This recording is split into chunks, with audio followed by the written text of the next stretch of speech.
রাসূল করিম সাল্লাল্লাহু আলাইহি সাল্লামের কাছে দুইজন ফেরেশতা আসলেন। হযরত জিবরাইল আলাইহিস সালাতু ওয়াস সালাম, এক রিওয়ায়াতে এসেছে মিকাইল আলাইহিস সালাম, অন্য রিওয়ায়াতে এসেছে হযরত ইসরাফিল আলাইহিস সালাম এসেছিলেন। তিনারা রাসূলকে নিয়ে গেলেন বোরাকের মাধ্যমে রফরফ নামে, বলেন নাম কি? রফরফ। এর নিয়ে গেলেন। সর্বপ্রথম রাসূলকে হাতিমে কাবাতে নিয়ে আসলেন। হাতিমে কাবাতে নিয়ে আসার পর রাসূলের হৃদয় অর্থাৎ বুক মুবারকে কে করলেন? ফেলে দিলেন এবং ভেতরতে কলব কলিজা যা কিছু রয়েছে জমজম পানি দিয়ে সবগুলোকে ধুয়ে দিলেন। ধুয়ে দেওয়ার পর বোরাক নামে ওখান থেকে তিনি নিয়ে চলে গেলেন। বলা হয়েছে সহিহ বুখারীতে হাদিস এসেছে, প্রিয় নবী সাল্লাল্লাহু আলাইহি ওয়াসাল্লাম বলেন, আমি ওযু করে বোরাকে উঠেছি। ওঠার পরে এত দ্রুত গতিতে বাহন আমাকে নিয়ে গিয়েছে যে চোখের পলকে আল্লাহ তাআলা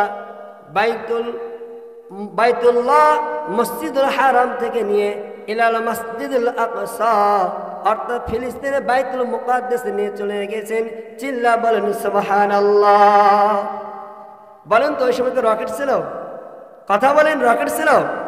বিমান, কোনো গাড়ি, BMW কোনো কিছু ছিল না। এজন্য আল্লাহ পাক এই আয়াতের শুরুতে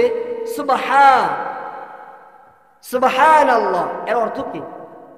সুবহান শব্দ ওই সময় বলা হয় যখন কেউ আশ্চর্য জিনিস বর্ণনা করে। আল্লাহ পাক এই যে এক রাতের মধ্যেই রাসূলকে বাইতুল্লাহ থেকে নিয়ে মসজিদুল আকসা, প্রথম আসমান, দ্বিতীয় আসমান, তৃতীয় আসমান, চতুর্থ আসমান, পঞ্চম, ষষ্ঠ, সপ্তম আসমান শেষ করে সিদরাতুল মুনতাহা, বলেন তো কি? বর্ডার, আসমান জমির মাঝখানে কি?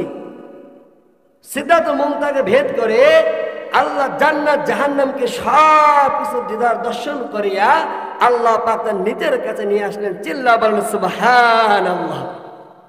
সম্মানিত হাজিরিন, সুতরাং আমি আপনাদের মেহমান, আপনারা আমাকে নিয়ে এসেছেন যেহেতু আজকের বিরাট তাফসিরুল কোরআন, তাফসিরে আলোচনাই করতে হবে, তাই আমি আপনাদের সামনে খিদমতে 15 নম্বর পারা নাম্বার কত ভাবছেন বলেন তো? আমার সঙ্গে একটু কথা বলতে হবে, তাহলে আমি একটু বুঝতে পারবো যে আমার কথা আপনারা বুঝতে পারছেন। আমি যা বলবো আপনার সঙ্গে সঙ্গে কথা বলবেন, এটাই আদব। আপনারা বলেন তো আজকে যে আমি সূরাটি তিলাওয়াত করেছি এই সূরাটির নাম হলো বনি ইসরাইল। সূরার নাম কি বলেন তো? বনি ইসরাইল। এবং এটা হলো 15 নম্বর পারা এবং 111 নম্বর নাম সূরা। বনি ইসরাইলের ফার্স্ট আয়াত, প্রথম আয়াত তিলাওয়াত করেছি। কেন? যেহেতু এই মাসটি হইল রজব মাস। কারণ সুবহানাল্লাহ, রজব মানে কি জানেন? রজব মাস আসলে প্রত্যেকটা মুসলমান, প্রত্যেকটা ইমানদারদের মনের ভেতর এক ধরনের একটা আনন্দ উৎসব জোয়ার দিয়ে ওঠে যে রজব, শাবান, রমাদান। সুবহানাল্লাহ, আল্লাহ তাআলা আমাদেরকে সেই রজব মাসে নিয়ে এসেছেন। আর আমি যে সূরাটি ধরেছি, যে আয়াতটি তিলাওয়াত করেছি, এখানেও আল্লাহ পাক এই রজব মাসে আলোচনা এই আয়াতের মধ্যেই করেছেন। আল্লাহ পাক আমায় কিছু ভাঙ্গাচোরা একটি কথা আমাকে বলা আর আপনাদেরকে শোনার এবং বক্তা শ্রোতা মাইকের আওয়াজ যতদূর যাইতেছে সবাইকে আমল নিয়তে শুনে আমল করার তৌফিক দান করুক। সবাই বলি আল্লাহুম্মা আমিন। আলহামদুলিল্লাহ, আপনাদের একটু বলতে হয় এই মেরাজ অর্থাৎ এই রজব মাসে আল্লাহ পাক সুবহানাহু তাআলা তার পেয়ারা হাবিবে রসুল খোদা রসুল করিম সাল্লাল্লাহু আলাইহি ওয়াসাল্লামকে তিনার কাছে অর্থাৎ দিদারে লাভে ধন্য হওয়ার জন্য ওনার মনে কিছু কষ্ট ছিল। তারিখুল ইসলামের ইতিহাসে আমরা খুলে দেখেছি পেয়ারা নবী সাল্লাল্লাহু আলাইহি সাল্লামের দুইজন হিতাকাঙ্ক্ষী, শুভাকাঙ্ক্ষী, সবচেয়ে ভালো মহব্বতের মানুষ ছিল দুইজন। সবাই তো নবীর প্রিয়ই ছিল, তবে দুইজন ছিল খুব ঘনিষ্ঠ। একটা হইল রসুলের চাচা হযরত আবু তালিব। যদিও আবু তালিব মুসলমান হয় নাই, কিন্তু তিনি তার নিজের ভাস্তে এতিম ভাতিজাকে এত পরিমাণ মহাব্বত, এত ভালোবাসায় দিয়েছেন যা ইতিহাসে বিরল হয়ে থাকবে, স্বর্ণ অক্ষরে লেখা থাকবে যে এই আবু তালিব নবীজি আলাইহিস সালাতু ওয়াস সালামের 49 বয়সে অর্থাৎ নবুয়তের 9ম বছরে ইন্তেকাল করেন। সবাই বলেন ইন্না লিল্লাহি ওয়া ইন্না ইলাইহি রাজিউন। আবু তালিব ইন্তেকালের পরেই রাসূলের সবচাইতে দুঃখের দিনের সাথী, রাসূলের সবচাইতে ঘনিষ্ঠ আদরের স্ত্রী, ফার্স্ট ওয়াইফ, যিনি হযরত খাদিজাতুল কুবরা রাদিয়াল্লাহু তাআলা আনহা, নবীদের প্রেম ভালোবাসা এত দিয়েছিলেন, সেই আদরের স্ত্রী এনার কয়েক বছর পরেই অর্থাৎ নবুয়তের 10ম বছরে তিনি নবীর 5ম বছর বয়স মোবারকে এ দুনিয়াতে ইন্তেকাল করেন। সবাই বলে ইন্না লিল্লাহি ওয়া ইন্না ইলাইহি রাজিউন। বাবজান, আপনারা বলেন যদি একজন মানুষের কাছে দুজন মানুষ যদি মারা যায়, বল কথাটা ভেঙে পড়বে? ইতিহাসে নিয়ে এসেছেন যে এই দুজন মারা যাওয়ার পরে আল্লাহ রাসূল ওই বছরকে নাম রাখবে উম্মুল হুজন। কি নাম বলেন তো?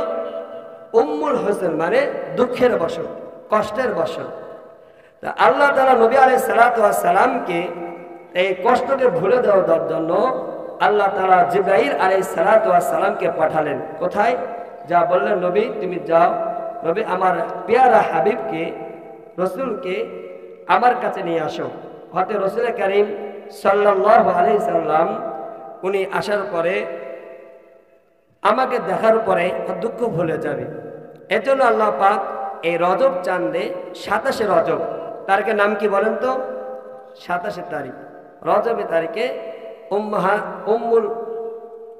উম্মে হানির ঘর থেকে অর্থাৎ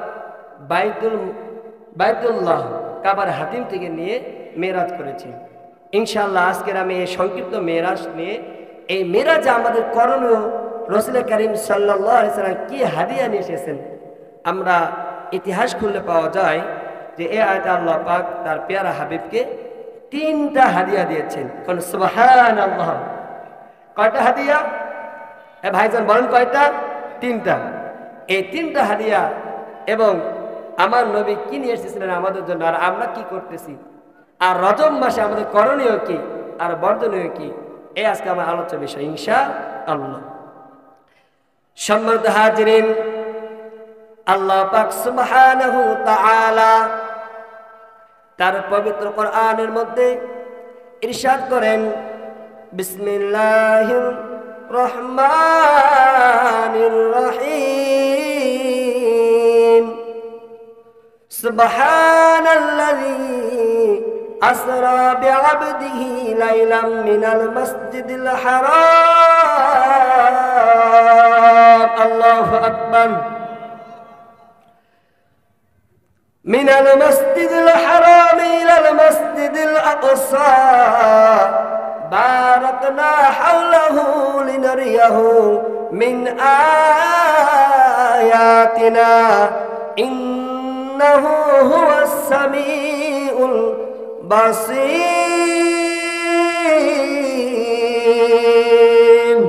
আল্লাহু আকবার।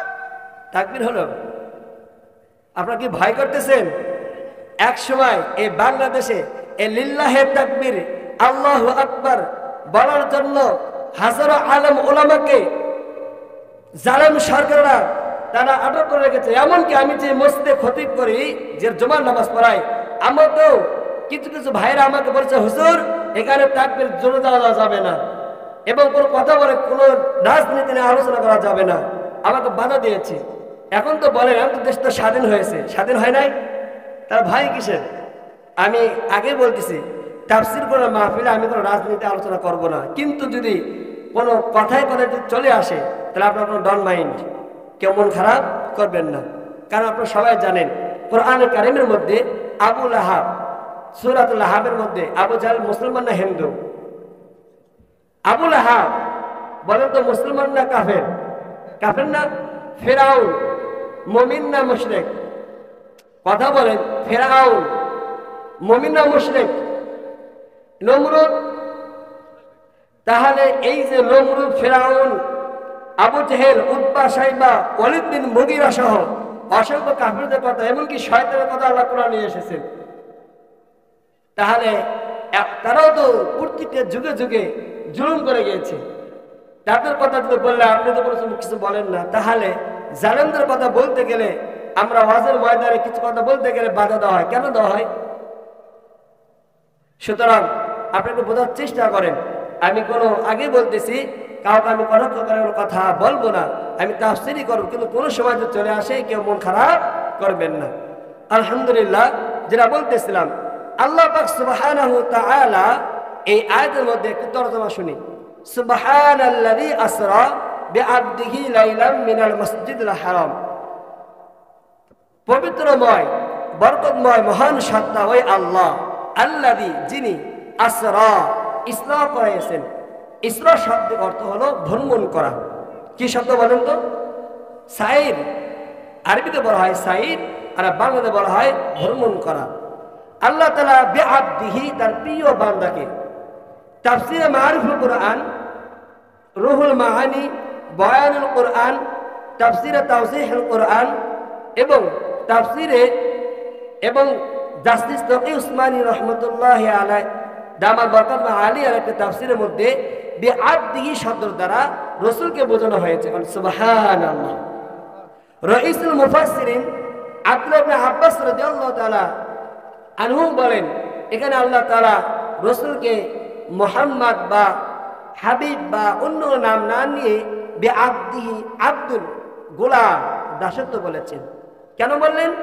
কারণ আল্লাহ তাআলার কাছে সবচাইতে প্রিয়, আল্লাহ তাআলা সবচাইতে বেশি, আল্লাহর কাছে বেশি প্রিয় নামটা হচ্ছে আব্দুল, দাসত্ব, গোলাম। বলেন তো, আমার আপনার মালিক কে? সবাই বলে, আমার আপনার মালিক কে? আল্লাহ। আর রাসূল সহ আমরা যারা রয়েছি, আমরা সবাই আল্লাহ তাআলার গোলাম। এজন্য আল্লাহ তাআলা এখানে বলেছেন বিআবদিহি, সিও বান্দাকে সাইর করাইছেন। কোথা থেকে কোথায়? লাইলাম মিনাল মাসজিদিল হারাম, লাইলাম মিনাল মাসজিদিল হারাম ইলাল মাসজিদিল আকসা।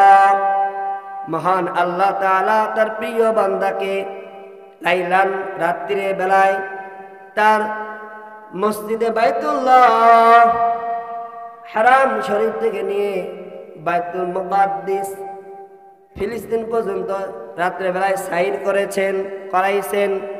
এরপরে বিআবদিহি লাইলাম মিনাল মাসজিদিল হারাম ইলাল মাসজিদিল আকসা আল্লাযী বারাকনা হাওলাহু লিনুরিয়াহু মিন আয়াতিনা। আল্লাহ তাআলা এমন একটা মসজিদে তিনাকে সাইর করাইছেন, যে মসজিদ আশেপাশে রয়েছে বরকতময় এবং মিন আয়াত, শব্দ নিদর্শন। আল্লাহ তাআলা এই মসজিদের আশেপাশে রয়েছে অনেক কিছু নিদর্শন রয়েছে। এবং তাফসীরের মধ্যে বলা হয়েছে, এই বাইতুল মুকাদ্দিসের মধ্যে আশেপাশে আল্লাহ তাআলা এই ফিলিস্তিনে এত পরিমাণ যত প্রকারে পয়গম্বর রয়েছেন, কথায় বলা হয়েছে। তাফসীরে জালালাইন শরীফের মধ্যে বলা হয়েছে 1,00,000 মতান্তরে 2,24,000 পয়গম্বর দুনিয়াতে এসেছেন। সমস্ত পয়গম্বর গুলোকে প্রিয় নবী সাল্লাল্লাহু আলাইহি সাল্লামের ইমামতিতে এই মিরাজ রাত্রে নবী আলাইহিস সালাতু ওয়াস সালাম ছিলেন ইমাম, আর সমস্ত পয়গম্বর রাসূলের পিছনে মুক্তাদি। সুবহানাল্লাহ। সম্মানিত হাজিরিন, আল্লাহ পাক সুবহানাহু ওয়া তাআলা এই রাতে মিরাজ করালেন। কি জন্য করালেন? আমি শুরুতে বলেছিলাম, রাসূলের ভাঙ্গা মনকে চাঙ্গা করার জন্য, রাসূলকে খুশি করার জন্য এবং রাসূলকে কিছু হাদিয়া দেওয়ার জন্য। আল্লাহ তাআলা মিরাজের রাত্রে তার পেয়ারা হাবিবকে, রাসূলকে 3টা জিনিস হাদিয়া দিয়েছেন। বলে সুবহানাল্লাহ। কয়টা? 3টা। সম্মানিত হাজিরিন, এবার চলুন আমার নবী আলাইহিস সালাতু ওয়াস সালাম মিরাজ কিভাবে করলেন। সহিহ বুখারীতে জিলদে সানি 2 খণ্ডে প্রিয় নবী সাল্লাল্লাহু আলাইহি সাল্লামের মিরাজ ঘটনা দীর্ঘ হাদিস নিয়ে এসেছেন। আমার সময় তো অল্প, তাই ওই পুরো হাদিসকে আমি যাইতেছি না। শুধু এতটুকু বলতে চাই, এই মেরাজ রাত্রে রসুল আমাদের জন্য কি নিয়ে এলেন, আর আমরা তার প্রিয় উম্মত হয়ে তার রসুলের উম্মত হিসেবে দাবি করে আমি আপনি কতটুকু সে কথা পালন করতেছি, এটাই সেটা আপনাদেরকে বলতে চাই। রসুল করিম সাল্লাল্লাহু আলাইহি সাল্লামের কাছে দুইজন ফেরেশতা আসলেন। হযরত জিবরাইল আলাইহিস সালাতু ওয়াস সালাম, এক রিওয়ায়াতে এসেছে মিকাইল আলাইহিস সালাম, অন্য রিওয়ায়াতে এসেছে হযরত ইসরাফিল আলাইহিস সালাম এসেছিলেন। তিনারা রসুলকে নিয়ে গেলেন বোরাকের মাধ্যমে, রফরফ নামে, বলেন নাম কি? রফরফ। এর নিয়ে গেলেন। সর্বপ্রথম রসুলকে হাতিমে কাবাতে নিয়ে আসলেন। হাতিমে কাবাতে নিয়ে আসার পর রসুলের হৃদয় অর্থাৎ বুক মুবারকে কে করলেন? ফেলে দিলেন, এবং ভেতরতে কলব কলিজা যা কিছু রয়েছে জমজম পানি দিয়ে সবগুলোকে ধুয়ে দিলেন। ধুয়ে দেওয়ার পর বোরাক নামে ওখান থেকে তিনি নিয়ে চলে গেলেন। বলা হয়েছে, সহিহ বুখারীতে হাদিস এসেছে, প্রিয় নবী সাল্লাল্লাহু আলাইহি ওয়াসাল্লাম বলেন, আমি ওযু করে বোরাকে উঠেছি। ওঠার পরে এত দ্রুত গতিতে বাহন আমাকে নিয়ে গিয়েছে যে চোখের পলকে আল্লাহ তাআলা বাইতুল্লাহ মসজিদুল হারাম থেকে নিয়ে ইলাল মসজিদুল আকসা অর্থাৎ ফিলিস্তিনের বাইতুল মুকাদ্দাসে নিয়ে চলে গেছেন। চিল্লা বলেন সুবহানাল্লাহ। বলেন তো ওই সময় তো রকেট ছিল? কথা বলেন, রকেট ছিল? বিমান, কোন গাড়ি, BMW, কোনো কিছু ছিল না। এজন্য আল্লাহ পাক এই আয়াতের শুরুতে সুবহানাল্লাহ এর অর্থ কি? সুবহান শব্দ ওই সময় বলা হয় যখন কেউ আশ্চর্য জিনিস বর্ণনা করে। আল্লাহ পাক এই যে এক রাতের মধ্যেই রসুলকে বাইতুল্লাহ থেকে নিয়ে মসজিদুল আকসা, প্রথম আসমান, দ্বিতীয় আসমান, তৃতীয় আসমান, চতুর্থ আসমান, পঞ্চম, ষষ্ঠ, সপ্তম আসমান শেষ করে সিদরাতুল মুনতাহা, বলেন তো কি? বর্ডার, আসমান জমির মাঝখানে কি?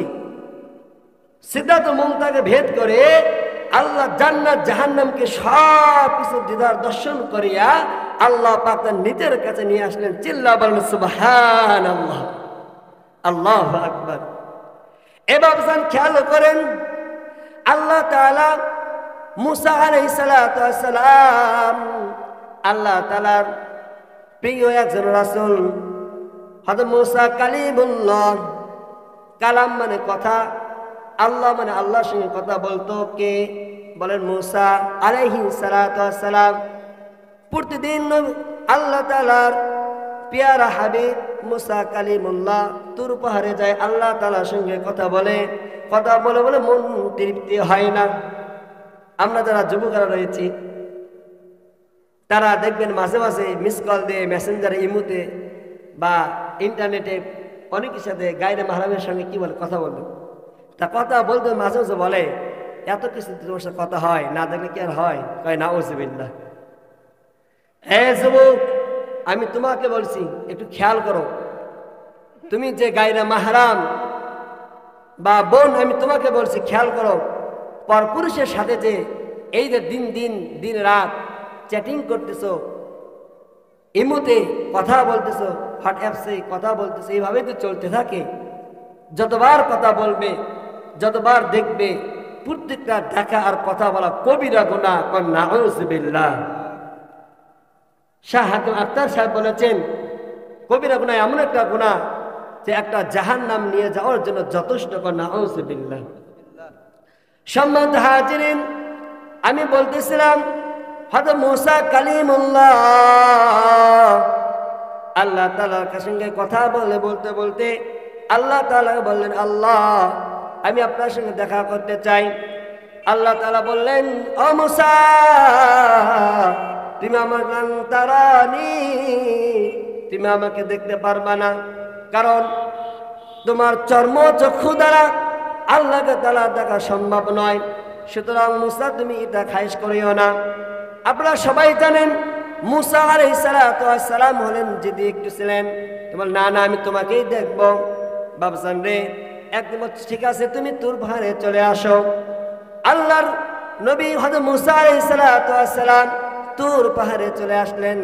তুর পাহাড়ে আসার পর আল্লাহকে দেখার জন্য আবেদন করলেন। আল্লাহ তাআলা বললেন ঠিক আছে তুর পাহাড়ের দিকে তাকাও। তাফসীরে মুফাসসিরে কেরাম লিখেছেন আল্লাহ তাআলা হযরত মুসা আলাইহিস সালামকে বললেন তুমি তাকাও ওই পাহাড়ের দিকে।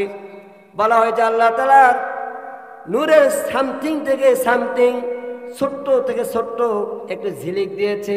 কি দিয়েছে বলেন তো? ঝিলিক দিয়েছে। বলা হয় তাফসীরের মধ্যে এসেছে, তাফসীরে মাআরিফুল কোরআনের মধ্যে আমরা পড়েছি যে এই ঝিলিকের কারণে সাইয়্যিদনা মুসা কালিমুল্লাহ অজ্ঞান হয়ে পড়ে গিয়েছে। কোন আল্লাহু আকবার। এমনকি তুর পাহাড় পুড়ে গিয়েছে। ও বাবজান রে আল্লাহ তাআলা দেখাকে সম্ভব হয় নাই, কিন্তু আমি আপনি এমন রাসূলের উম্মত যেই নবী আল্লাহ তাআলা শুধু দুনিয়াতে নয় দুনিয়া আসমান সপ্তম আসমান ভেদ করে জান্নাত জাহান্নামকে ওভারটেক করে। এমনকি আল্লাহ তাআলা প্যারা রাসূলকে তার নিজের কাছে নিয়ে 10 বার জিয়ারত করেছেন। সুবহানাল্লাহ। 10 বার কয়বার আমি সেটা বলবো ইনশাআল্লাহ। সম্মানিত হাজিরিন, এরপর আল্লাহ তাআলার রাসূল সংক্ষিপ্ত কথা বলতেছি যেহেতু সময় স্বল্প, আমার 9টা পর্যন্ত সময় দেওয়া হয়েছে।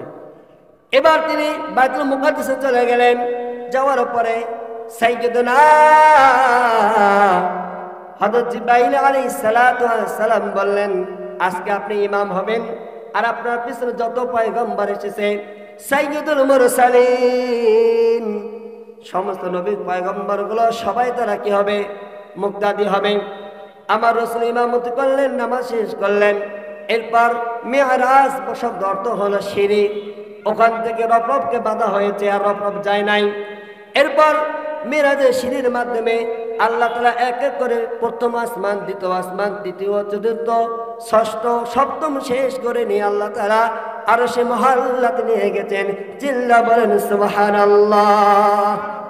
রাসূল আমার আল্লাহর দোস্ত আখিরি নবী, আমরা যে তার আদরের উম্মত কয়দিন কেন্দেছি উম্মত করলাম কি। ঠিক কিনা?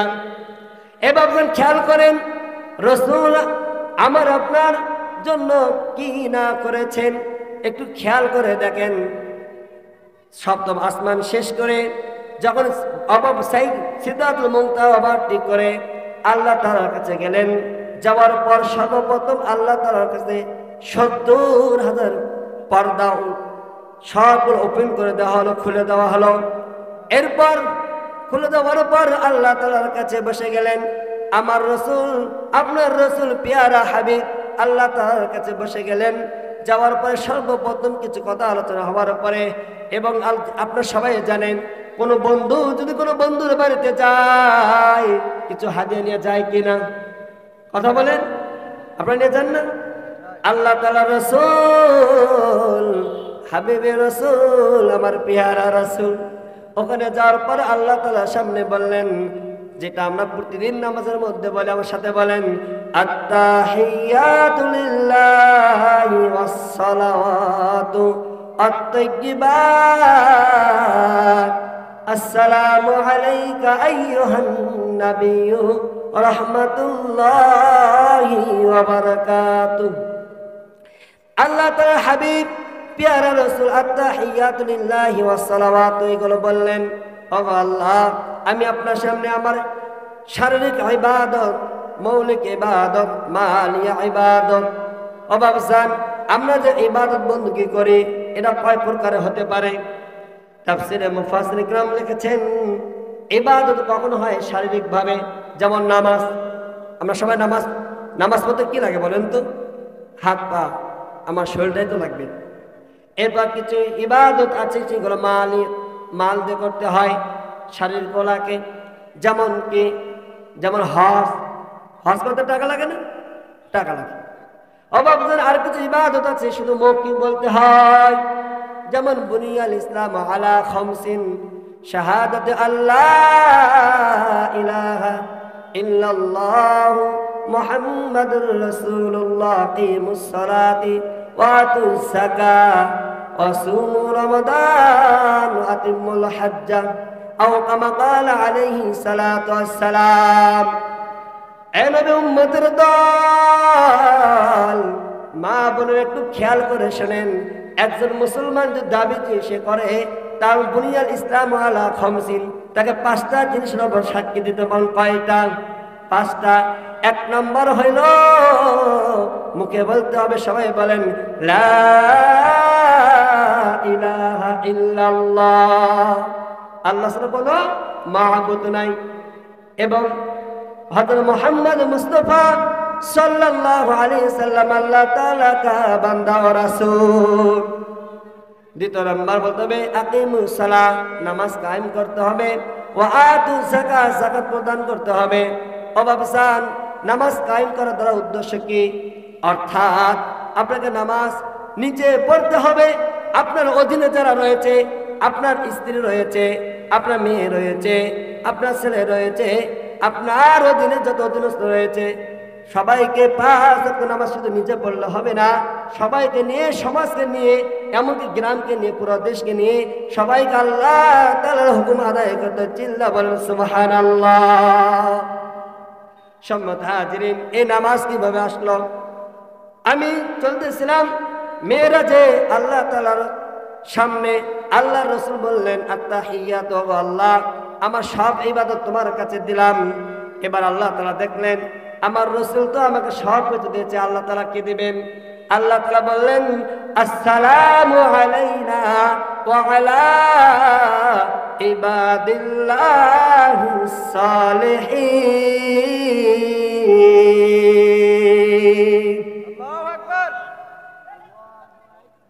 আল্লাহু আকবার। আপনার ঈমান তো দুর্বল কেন বাবা রে? হ্যাঁ, নাকি চাষি কয়া দিছে যে মাঠে তা কিছুই বলবা না, মুখটা বন্ধ করে রাখবা?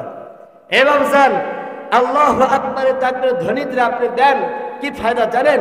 মুসলিম শরীফে এসেছে কেউ যদি সুবহানাল্লাহ আলহামদুলিল্লাহ নিসবু তামুল মিজান বলা হয়েছে, সুবহানাল্লাহ আলহামদুলিল্লাহ বলার কারণে আপনার আমল মিজানের দাঁড়িপাল্লা অর্ধেক পরিপূর্ণ হয়ে যায়। সুবহানাল্লাহ।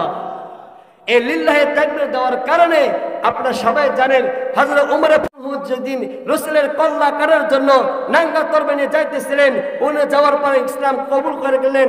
এরপর রাসূলকে বললেন ইয়া রাসূলুল্লাহ, আপনি কি সত্য নাকি আবু জাহল সত্য? রাসূল বললেন ইসলাম সত্য, আমি সত্য। আমি এইবার সঙ্গে সঙ্গে ওমর ফারুক রাদিয়াল্লাহু তাআলা আনহু তরবারি উঁচু করিয়া বললেন আমি সামনে আছি, আপনারা সবাই পিছিয়ে থাকেন। ইসলাম যদি সত্য হয়, কোরআন যদি সত্য হয়, আপনি যদি সত্য হন, তাহলে আমরা কেন গোপনে গোপনে নামাজ পড়বো? চলুন আজকে কাবার হাতিমে বাইতুল্লাহে প্রকাশ্য নামাজ হবে। চিল্লা বলেন আল্লাহু আকবার।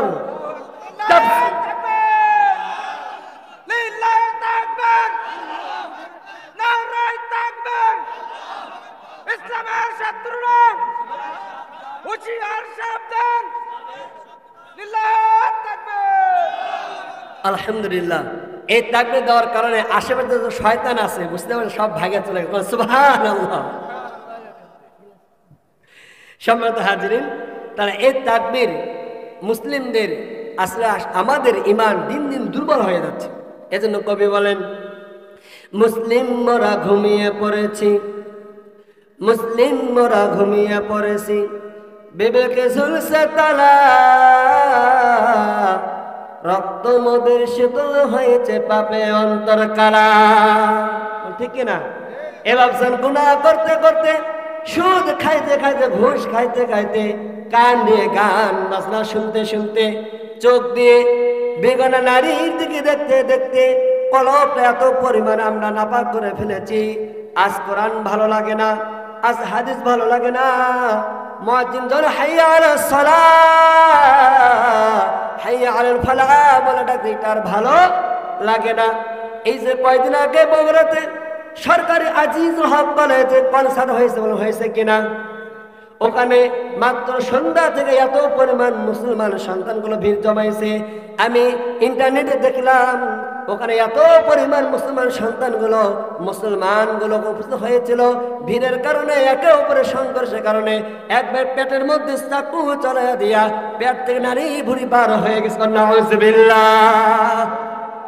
এভাবে এর জন্য বলতেছিলাম আমি আপনি আজকে আমাদের তাফসীর ভালো লাগে না, কোরআন ভালো লাগে না, নামাজ ভালো লাগে না। কারণটা কি?